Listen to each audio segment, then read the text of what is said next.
Chapter 8. The Moods of Mr. George Moore.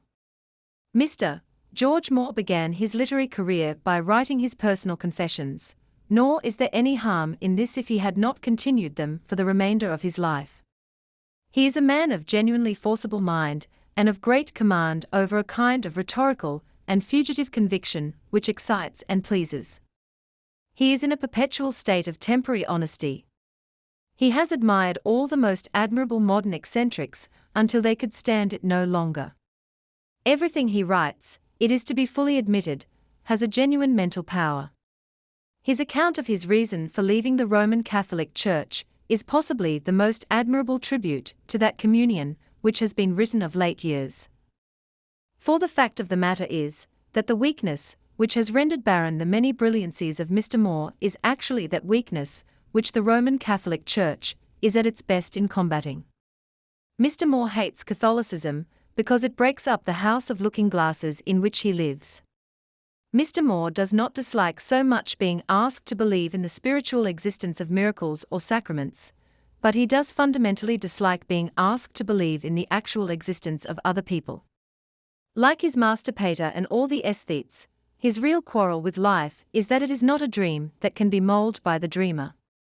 It is not the dogma of the reality of the other world that troubles him, but the dogma of the reality of this world. The truth is that the tradition of Christianity, which is still the only coherent ethic of Europe, rests on 2 or 3 paradoxes, or mysteries, which can easily be impugned in argument, and as easily justified in life. One of them, for instance, is the paradox of hope or faith, that the more hopeless is the situation, the more hopeful must be the man. Stevenson understood this, and consequently Mr. Moore cannot understand Stevenson. Another is the paradox of charity or chivalry, that the weaker a thing is the more it should be respected, that the more indefensible a thing is the more it should appeal to us for a certain kind of defense.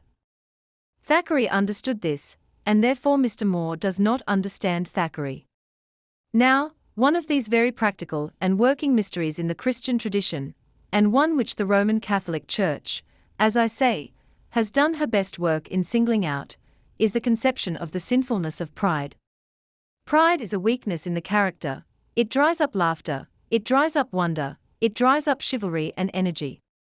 The Christian tradition understands this, therefore Mr. Moore does not understand the Christian tradition.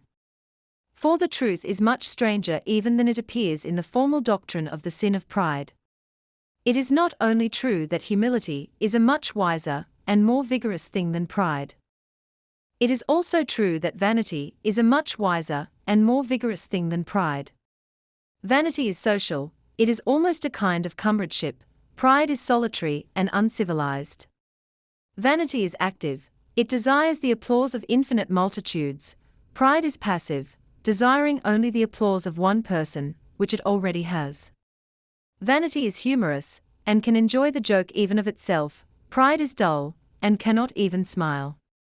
And the whole of this difference is the difference between Stevenson and Mr. George Moore, who, as he informs us, has brushed Stevenson aside.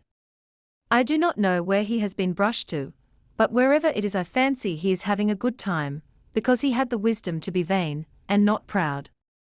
Stevenson had a windy vanity, Mr. Moore has a dusty egoism. Hence Stevenson could amuse himself, as well as us, with his vanity, while the richest effects of Mr. Moore's absurdity are hidden from his eyes. If we compare this solemn folly with the happy folly with which Stevenson belows his own books and berates his own critics, we shall not find it difficult to guess why it is that Stevenson at least found a final philosophy of some sort to live by, while Mr. Moore is always walking the world looking for a new one. Stevenson had found that the secret of life lies in laughter and humility. Self is the Gorgon. Vanity sees it in the mirror of other men and lives. Pride studies it for itself and is turned to stone.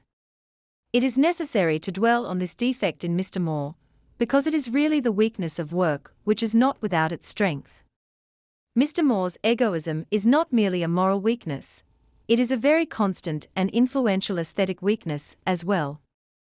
We should really be much more interested in Mr. Moore if he were not quite so interested in himself.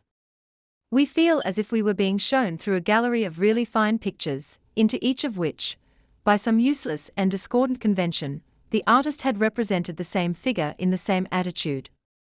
The Grand Canal with a distant view of Mr. Moore, effect of Mr. Moore through a Scotch mist, Mr. Moore by firelight, ruins of Mr. Moore by moonlight, and so on, seems to be the endless series. He would no doubt reply that in such a book as this he intended to reveal himself. But the answer is that in such a book as this he does not succeed. One of the 1,000 objections to the sin of pride lies precisely in this, that self-consciousness of necessity destroys self-revelation. A man who thinks a great deal about himself will try to be many-sided, attempt a theatrical excellence at all points, will try to be an encyclopedia of culture, and his own real personality will be lost in that false universalism. Thinking about himself will lead to trying to be the universe, trying to be the universe will lead to ceasing to be anything. If, on the other hand, a man is sensible enough to think only about the universe, he will think about it in his own individual way. He will keep virgin the secret of God, he will see the grass as no other man can see it, and look at a sun that no man has ever known. This fact is very practically brought out in Mr. Moore's Confessions. In reading them, we do not feel the presence of a clean-cut personality like that of Thackeray and Matthew Arnold. We only read a number of quite clever and largely conflicting opinions which might be uttered by any clever person, but which we are called upon to admire specifically, because they are uttered by Mr. Moore. He is the only thread that connects Catholicism and Protestantism, realism and mysticism, he or rather his name. He is profoundly absorbed even in views he no longer holds, and he expects us to be. And he intrudes the capital I even where it need not be intruded, even where it weakens the force of a plain statement. Where another man would say, "It is a fine day," Mr. Moore says, "Seen through my temperament, the day appeared fine." Where another man would say, "Milton has obviously a fine style," Mr. Moore would say, "As a stylist Milton had always impressed me." The nemesis of this self-centered spirit is that of being totally ineffectual. Mr. Moore has started many interesting crusades, but he has abandoned them before his disciples could begin. Even when he is on the side of the truth he is as fickle as the children of falsehood. Even when he has found reality, he cannot find rest. One Irish quality he has which no Irishman was ever without, pugnacity, and that is certainly a great virtue, especially in the present age. But he has not the tenacity of conviction, which goes with the fighting spirit in a man like Bernard Shaw. His weakness of introspection and selfishness in all their glory cannot prevent him fighting, but they will always prevent him winning.